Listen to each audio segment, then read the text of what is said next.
I have not done a cooking video in a long time, so I thought that I would do a cooking video of our favorite bread that I make. It does have sourdough, but it's not like a long sourdough process. I just put sourdough starter in there that is that I have fed and that is grown, so that way it offsets the sugar that I put in it.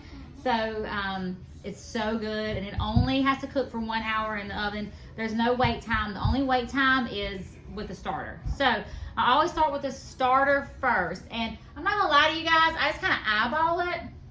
So look how big Fancy is now. Like, look at that. I fed her. That's where she was, and now she's way up here, and she looks so good. I don't know if you guys have ever seen this video, but it was on Fox News of this, like, literally alive sourdough. Like, it was moving. When she'd stick her spoon in there, it would roll. Whew.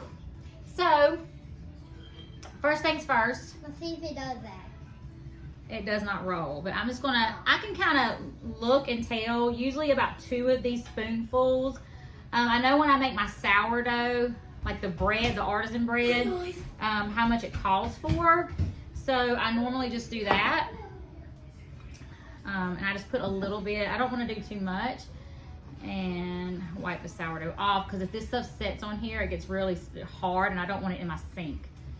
So then I want to refeed her, because I am going to make some loaf bread tonight and let it sit. So I'm just going to give her just a little bit. We're not going to do a lot. I got all my ingredients over here, so, you know. I got these glass bowls. I probably shouldn't say this on video because I'm sure she'll watch it, but I got them from my mom. She let me use them for something, and I never gave them back. It's been years now, though, so I think I kind of have a right to them. And if anybody was wondering where Henry is right over here under this table I keep by my desk. And me and Jace went and got him a new bed today for under the table, because I didn't have anything under there, so I had a blanket, you know, but every time he'd get up and off, like the blanket would move off. So, and as he's moving around in there,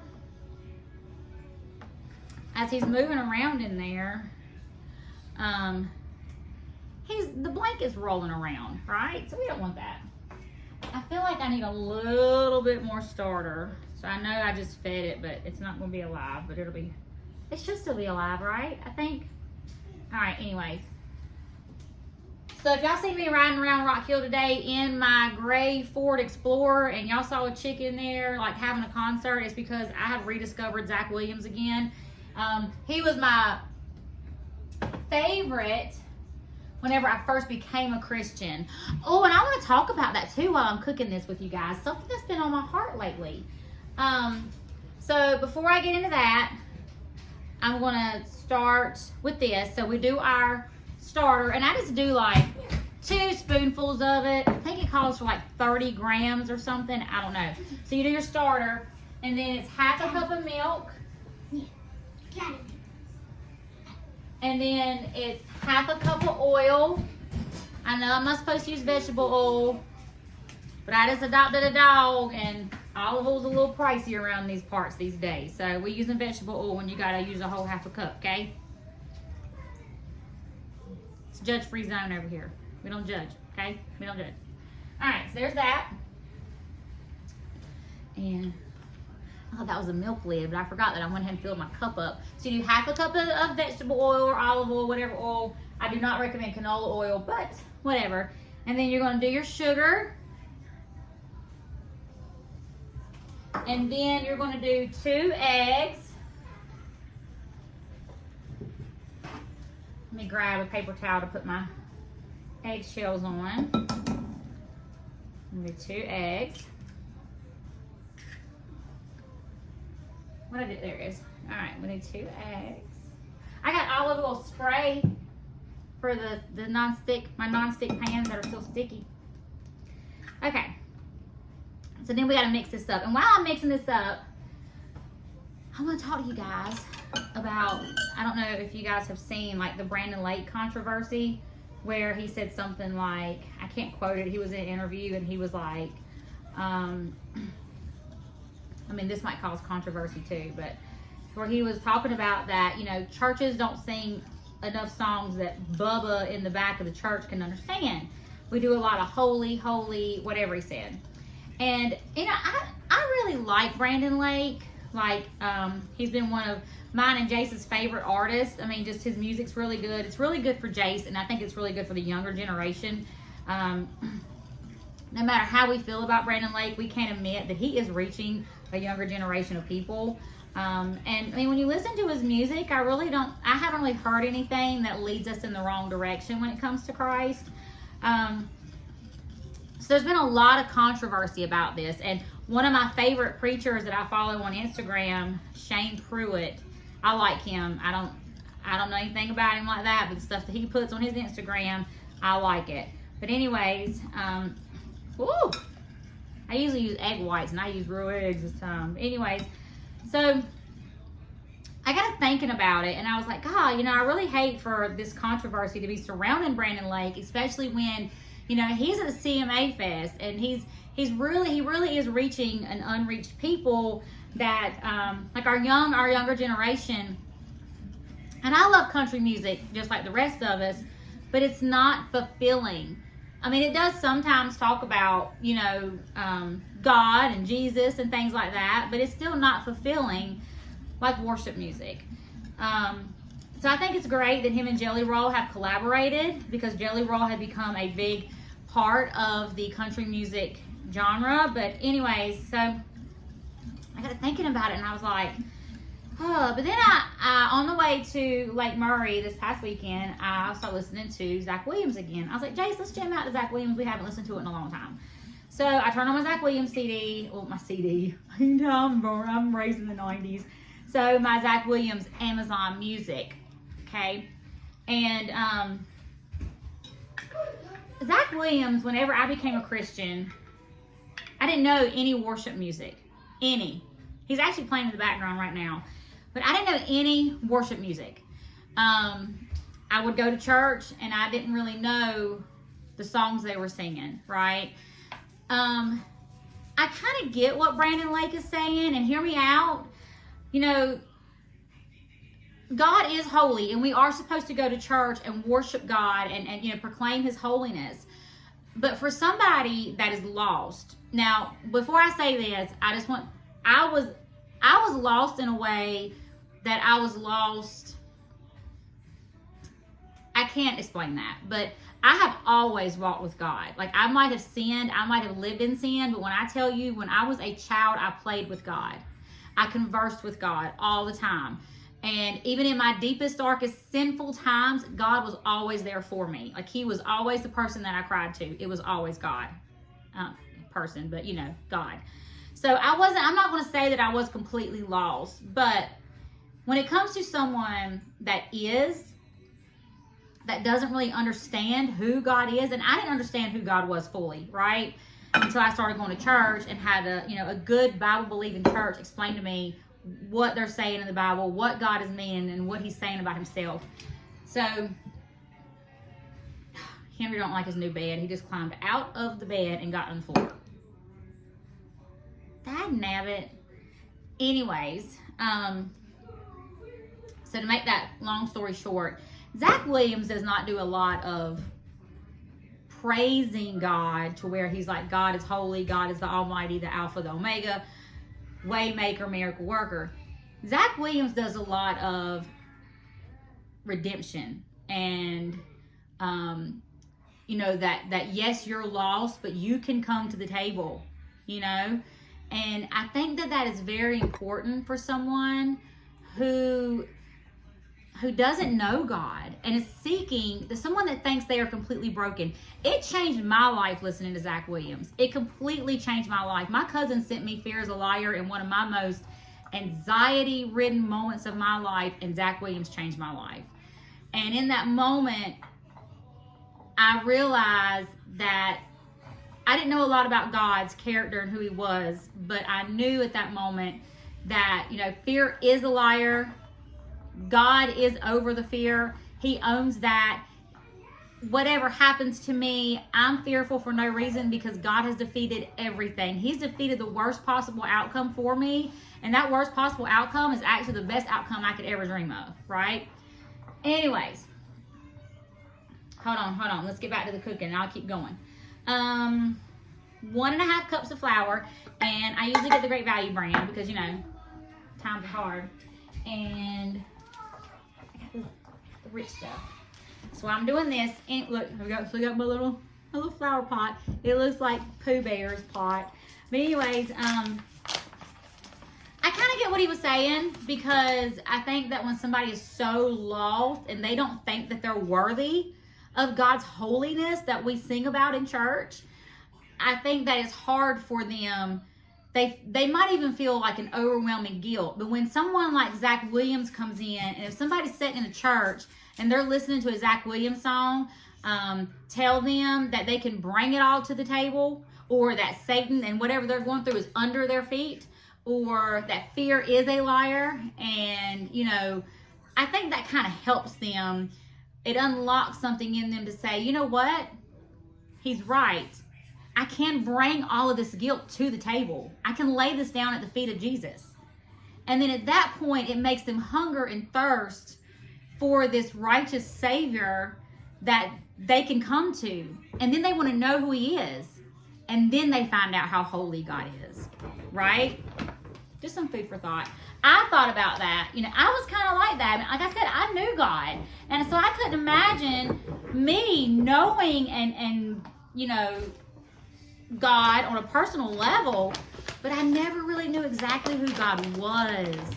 And I think that, you know, for someone that has no idea who that is, someone that has really committed a sin, that, you know, murder or something, or whatever they've done in their life, and they just feel like there is no hope for them, when Bubba in the back of the church, when he hears somebody telling them, like Zach Williams, you know, and honestly, I don't really even know if Brandon Lake has songs like that, right? Like, his songs are usually talking about God being holy and stuff. So I don't know where all that's coming from.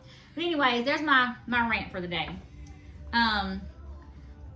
So it says 1.5 cups of sugar. I kind of used 1 1/3, because last time when I used the 1.5, it kind of made my bread weird. I don't know. And then I'm going to tell y'all another little secret I've learned. Hold on. Little secret. Y'all already probably knew it, but you know. And then, there we go. All right, there's my flour. And I'm actually making a different one today. And my husband's probably going to be like, oh. Because every time I make something new, I usually like mess it up on the first try. Jesus, you're my liberty. 1.5 teaspoons. Yeah, I'm not even lying. I had to double check this, and I was like, this is a 1/2 teaspoon. It looks like a 1/2 tablespoon, but I don't know. Who am I? Just the girl standing here in a chicken apron. All right. A little bit of salt. It says like 1/4. Honestly, I just kind of sprinkle. Which, you know, I should probably really pay attention to that, because something that I read on Instagram, I don't know if it's true or not, but I didn't really do a lot of research in it. I guess it kind of is true, because when you make your sourdough bread, you have to have salt in there. And from what they said is that it was a girl talking about the process of the sourdough, that the salt helps contain the sourdough, the yeast, from overflowing, right? It blew my mind, because when Jesus talks about on the Sermon on the Mount, when he gives the Beatitudes, he talks about, you are the salt of the earth.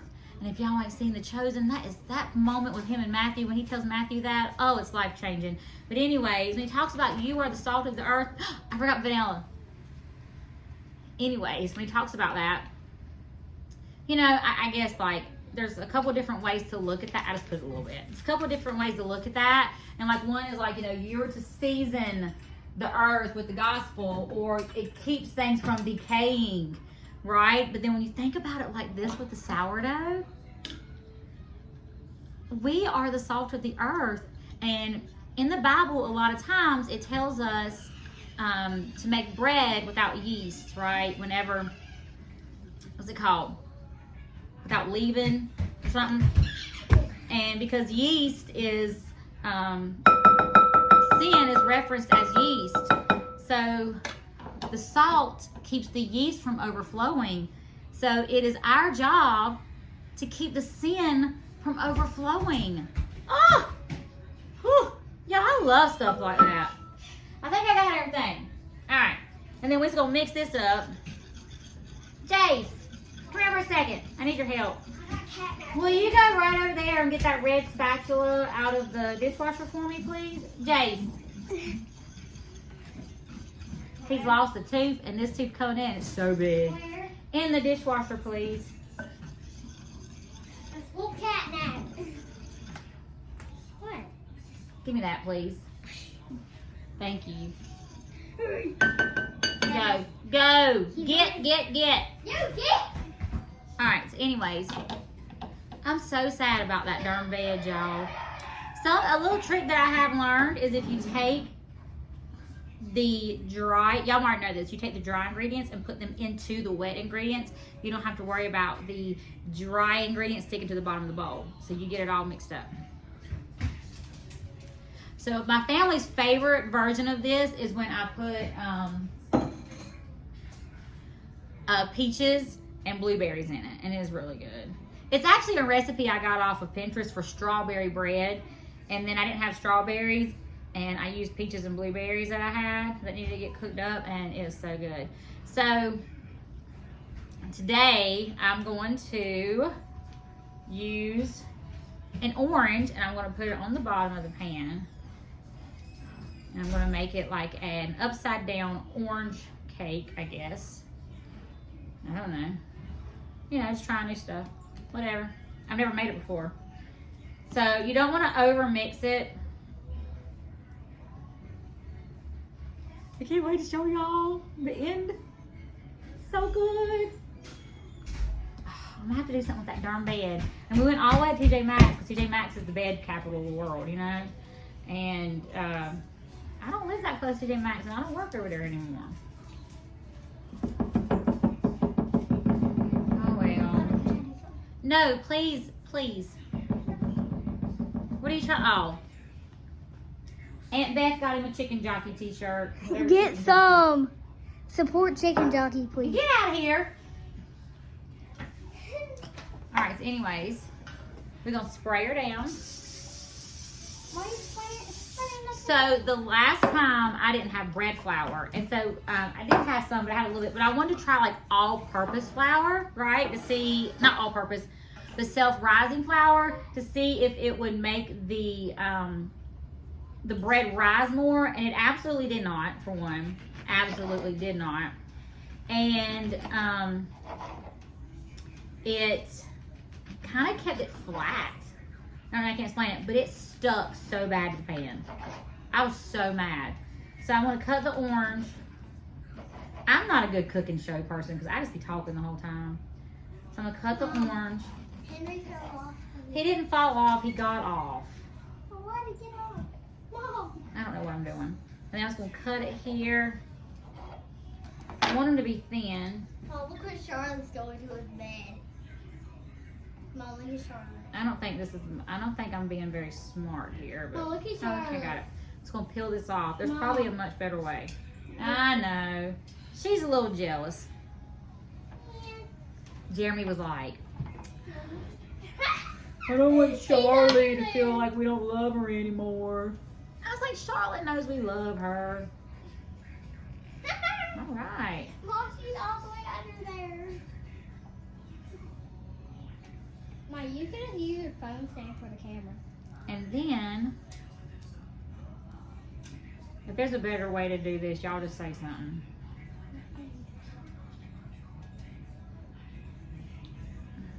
Oh, This is a long video, ain't it? Y'all gonna be like, I ain't watching that. I ain't watching that 9-hour. I ain't watching that 9-hour video. Aw, it's got Guys, the... go to our YouTube channel, Coffee Jason Jesus, and watch all the videos. It's Coffee, Kisses, and Jesus. Alright. Dude. All right, I definitely don't know what I'm doing. Yes, you don't. I agree. Anybody want a 7-year-old? Mom. All right, guys. So, anyways, I didn't mean to make the video so long. I got to rant and raving. At least you're telling the gospel. I like ranting and raving. That's right, Jace. At least I'm telling the gospel. Some of y'all need it. Mhm. Jackson. I need it. I like you. I need it. I need it every day, every morning. I get up before I do my Bible study and I pray. I'm like, God, give me my portion today, my manna from you, because we all need Jesus. And we don't need a little bit. We need all of it. A lot. I think that's all I got. No. All right. Okay. I do have some orange down in here. I don't really know how that's going to work. But I'm going to put this here. And then when I get it out, what I like to do right before it comes out is I take a little bit of probably